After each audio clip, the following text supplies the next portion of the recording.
Winter warming shelter opened for the season for the first time last night, but homeless tents remain up along the river. And the Red River Valley SWAT team was called there early this morning to help arrest a homeless man accused of breaking into 2 homes with a gun.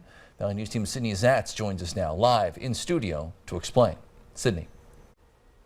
Justin, Stacy, quite the morning for Fargo police. They responded to 2 reports of armed robbery last night, one on 7th Avenue North around 9, and then a similar report about 15 minutes later on 6th Avenue North.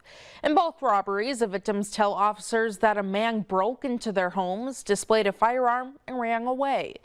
Officers say they found 33-year-old Manuel Perez Jr. in a tent by the Red River around 11 just a couple hours later, but he refused to come out of the tent, so the SWAT team was called in. He was taken into custody just before 4:30 this morning.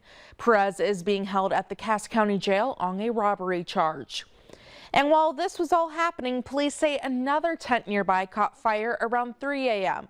Officers used fire extinguishers to put that fire out. Those robberies taking place about half a mile away from the new winter warming center that just opened yesterday at the Civic Center. Justin, Stacy. All right, thanks, Sydney. Now, just last night, we told you about a Fargo city commissioner being threatened and criticized for suggesting changes to the city's winter warming solution for the homeless population and needle exchange program. You can read more about that on our website under this story.